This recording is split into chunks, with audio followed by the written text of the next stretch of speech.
A week is a long time in war. Anything can happen. And for Russia, 7 short days could transform what was promising to be a revived oil export economy into a flaming mess caused by Ukrainian deep strikes. Of course, that's precisely what has happened, as Russia has been forced to endure 7 days of hell that have snatched everything away. Ukraine did in 1 week what sanctions have failed to do for years, and all Russia can do is pick through the flaming wreckage. First, we take you to March 31st. That's when the news broke that Ukraine had carried out a deep strike against Russia's vital Baltic Sea port of Ust-Luga. The attack against a massive oil complex that is responsible for processing 700,000 barrels of oil exports every single day, in addition to other oil exports such as grains, fertilizers and coal, was a shot against a Baltic Sea export network that handles 40% of Russia's oil sales. That alone would have been very bad news for Putin. But what we saw on March 31st wasn't a one-off. If anything, it was more like a victory lap, as it was the exclamation point on a week-long series of deep strikes that targeted Ust-Luga and Russia's other key Baltic port, Primorsk. In fact, the March 31st attack represented the 4th time in a single week that Ukraine's drones had come crashing down on Ust-Luga, and that sustained pressure sends a very clear message to Putin that the oil infrastructure he once thought was safe is now a target. Scratch that, it's not just a target, it's something that Ukraine can hit at will. The same goes for Primorsk, which has been justifiably victimized by repeated Ukrainian strikes during a week of hell for Russia that must have felt like it would have no end. United 24 Media provides the details, noting that Ukraine's campaign against Putin's Baltic Sea ports began on March 23rd, with a handful of what seemed to be isolated strikes. Ukraine had unleashed its flying sanctions once more, seemingly as a response to Russia's ability to capitalize on the chaos in Iran right now. But that was surely all it was going to be, and if it had been, it would have been enough. The March 23rd attack caused multiple explosions at Primorsk, along with fires at fuel tanks that are key to the operation of a port that can store 921,000 tons of crude oil and 240,000 tons of petroleum products when it's operating at its peak. But what seemed like an isolated attack proved to be anything but. Ukraine followed up. Day after day, drones have rained down on Ust-Luga and Primorsk in a terrific campaign that is far larger and stronger than anything that Putin could have anticipated. These ports were supposed to be safe. That's why Russia was using them. But Ukraine's drones have been traveling hundreds of miles, evading air defenses or simply not encountering them at all, to cause 7 days of sorrow for the sadistic leader who ordered the invasion of Ukraine's territory. After that week from hell, Russia has to face up to a fact. Everything is burning in Ust-Luga and Primorsk, and the results speak for themselves. 3 fuel storage tankers at Ust-Luga were destroyed in a March 29th attack. Those tanks had a combined capacity of 90,000 tons of oil, all of which is burning, along with the ruined shells of tanks that once contained it. Ukraine's March 25th strike against the same port took out 5 fuel storage tanks, which is another 150,000 tons of fuel up in flames, along with hitting a trio of Shadow Fleet tankers docked at the port. Similar damage has been seen at Primorsk, and Russia has been forced to completely halt all oil loading several times over the past week as it puts out fires, assesses damage, and deals with the fact that weeks, if not months of maintenance are going to be needed to get its destroyed ports back to anywhere near the capacity they once had. And even if that repair work starts, Russia knows that Ukraine can just target the ports again. Nothing could stop them during the 7 days of hell. It's not likely that Russia will be able to do anything about future strikes either. The sailing of the Shadow Fleet tankers, or should we say the lack thereof, is also revealing. During the week between March 23rd and 31st, only 4 tankers were loaded at Primorsk. The usual number is 10. Ukraine cut down tanker loading volume by 60%. At Ust-Luga, it was even higher, as only 2 of a typical 8 have been loaded for an 80% decline. And of course, fewer loaded tankers leads to less oil sold. From a typical figure of 4.1 million barrels exported every day, Russia's oil sales have tumbled to just 2.3 million barrels. That's 1.8 million barrels that aren't being sold every day at a time when Russia is trying to make hay while the sun shines, due to oil prices rocketing up in the wake of Operation Epic Fury. Of course, fewer barrels being sold also means less revenue generated by Russia's oil industry. A March 31st United 24 Media report has the details. It says that the average price of Russia's Urals crude had risen by $11.30, hitting a high of $73.24 per barrel as a result of the war in Iran. But despite this sharp increase, the week of hell that Ukraine inflicted on Russia with its flying sanctions led to Russia only generating $1.44 billion for the week ending March 29th. The previous week had seen Russia's oil giants earn revenue of $2.45 billion, so that's over $1 billion of oil revenue that the Kremlin can't tax for the war. That's the entire point. Russia thought it had been thrown an economic lifeline in the war, as a combination of Western sanction failures and rapidly rising oil prices would allow it to generate billions of dollars more in oil revenue. And then something changed. Ukraine took aim with its drones and hit targets over and over again. Now, the hay that Russia wanted to make while the sun shone has ignited under the firepower that Ukraine has delivered to the Baltic ports. In just 7 days, Ukraine has managed to do what sanctions have failed to do for years, and it's placed a Russian economy that, for a moment, had a brief glimmer of hope on the fast track to complete ruination. We'll be coming back to Russia's economic issues later. First, let's home in on the sanctions failures, to which it could be argued that Ukraine's week of whittling away at Russia's energy exports is a direct response to. It would be unfair to claim that Western sanctions are a complete and total failure against the Russian war machine. They have indeed taken a bit out of Putin's ability to wage war, as the Economics Observatory points out. Between the start of Putin's invasion and August 2025, the outlet says, Western sanctions have cost Russia about $100 billion in revenue that can no longer be used to pay soldiers or build equipment for use in Ukraine. That's a good result, there's no denying that. However, the problem lies in the fact that $100 billion for a little over 3 years pales in comparison to the amount of money that Russia has still been able to generate from the sales of oil and gas. In 2024 alone, the observatory points out, Russia was able to generate $235 billion from its oil and gas exports. This was despite sanctions, and it was actually 0.5% more than the amount generated in 2023, and only 3.7% less than the revenue generated in 2021, which was the year after the COVID-19 pandemic crippled oil sales. These aren't the kinds of sweeping results that Ukraine needed to see from sanctions, and they've had the consequence of affording Putin far more money than he should have to fund his invasion of Ukraine. Throw the Shadow Fleet into the mix, which Putin is believed to have spent well over $14 billion building, and is responsible for even more illicit oil and gas money flowing into Russia, and you get a problem. The West's sanctions are good on paper, they're also having an effect, but they don't go far enough, and it could be argued that the enforcement of those sanctions hasn't lived up to the promise of what they're supposed to deliver. Then Operation Epic Fury and Operation Roaring Lion were launched. That joint operation against Iran, as effective as it has been as a display of pure American firepower, has added to the sanctions issue by throwing Russia a lifeline, albeit one that isn't as strong as Putin wants it to be. But while we're on this, if this is the kind of insight that you want to see, remember to subscribe. We break it down like this every single week. There are plenty of arguments for and against the continuation of Operation Epic Fury, but the one thing that everybody can agree on is that it's caused chaos in energy markets.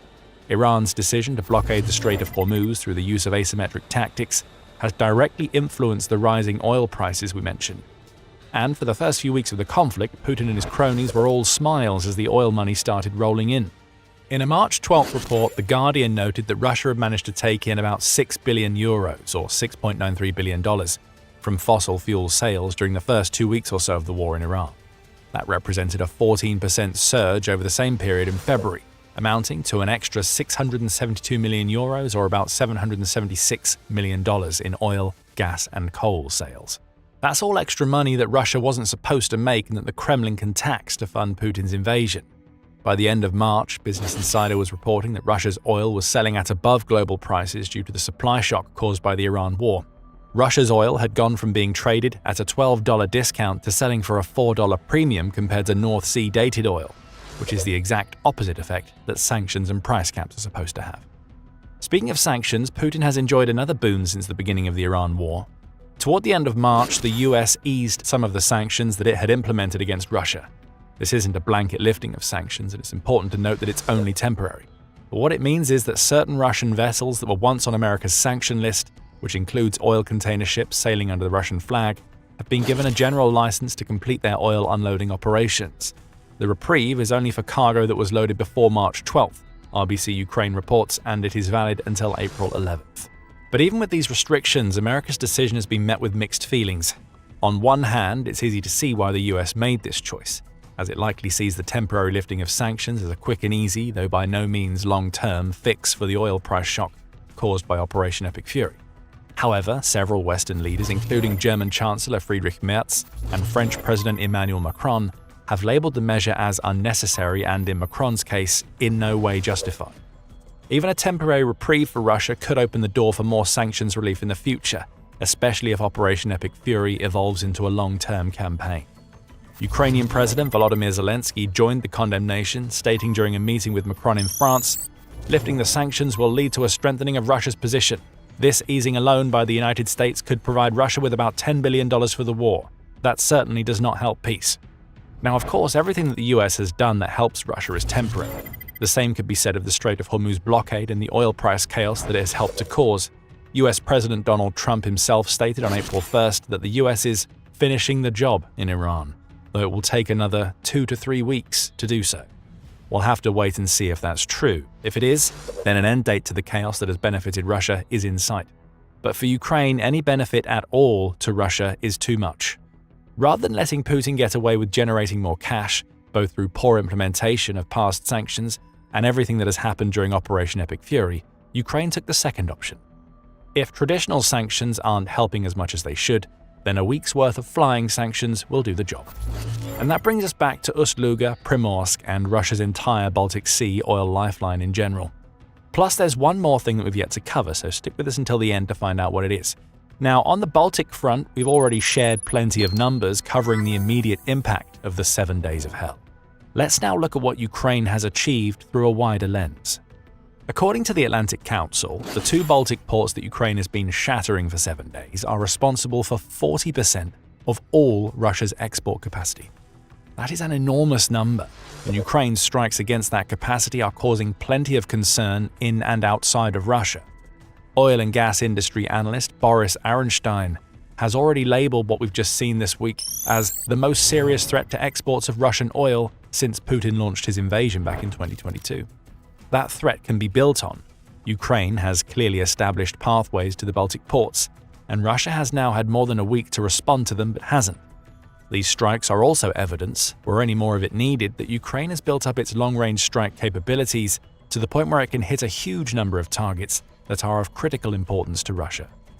These are all signals to which Putin has to pay attention, because Ukraine repeatedly hitting Russia's Baltic ports is going to take them offline, perhaps for the duration of the Ukraine war, assuming Ukraine continues deploying its flying sanctions. Let's revisit the early oil sales success that Russia enjoyed during the first 2 weeks of Operation Epic Fury. We told you earlier that The Guardian reported that Russia made $6.93 billion during the first 2 weeks of the war.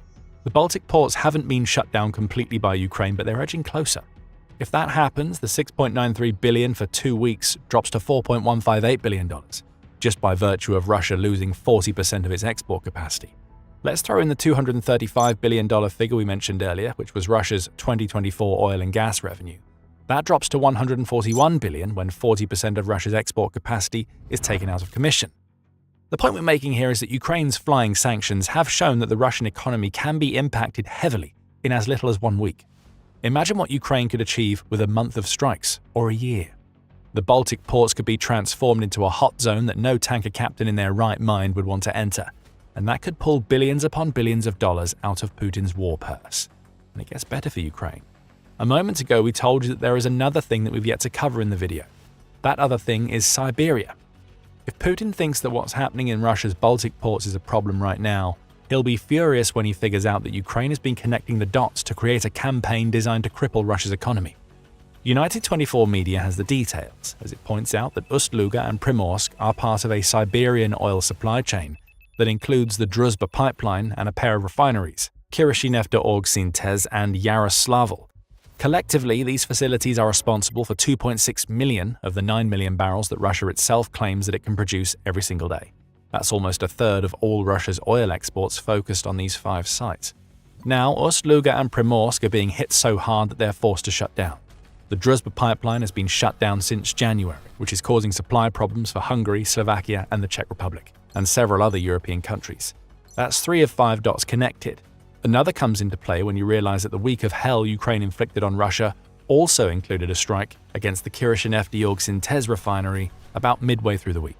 That strike was powerful enough to close the refinery down, which takes yet more barrels that Russia could export out of the picture. As for Yaroslavl, you can probably guess what we're about to tell you. It was also hit. March 28th brought with it the news that this refinery was also in flames following a Ukrainian drone strike. dot upon dot has been connected.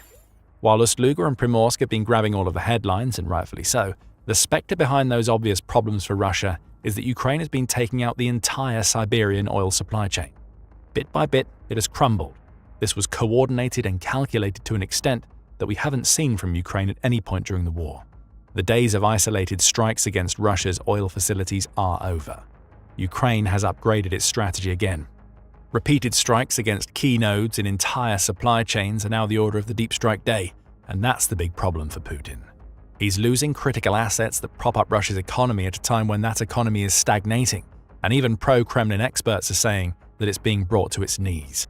The Central Bank of Russia, the Higher School of Economics, and the Center for Macroeconomic Analysis and Short-Term Forecasting are all putting out indicators that the Russian economy has been entering a recession since November 2025, and it's only going to go downhill from here. Ukraine has Russia on the ropes. The challenge now is to keep it there. The week from hell should be the combination of jabs that is followed by haymakers, uppercuts, and everything else that Ukraine can throw at Russia.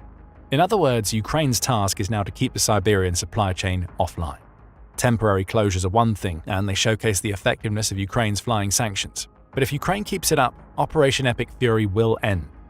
Russia's infrastructure won't be able to recover, and the billions that Russia is already losing to Ukraine's strikes will become tens of billions that could be enough to pressure Putin into ending his invasion. And as Russia is trying to lick wounds that Ukraine seems intent on reopening following the week of hell, Ukraine is going from strength to strength. Deals are being signed in the Middle East that could secure Ukraine's financial and warfighting future for a long time to come, and it's all happening because of the lessons that Ukraine has learned in its battle against Russia. Do you want to find out more? Check out our video on how the Iran war is making Ukraine a key player in the Middle East. And if you enjoyed this video, remember to subscribe to the show to see more of our analysis of Ukraine's deep strike campaign against Russia. And thank you, as always, for watching.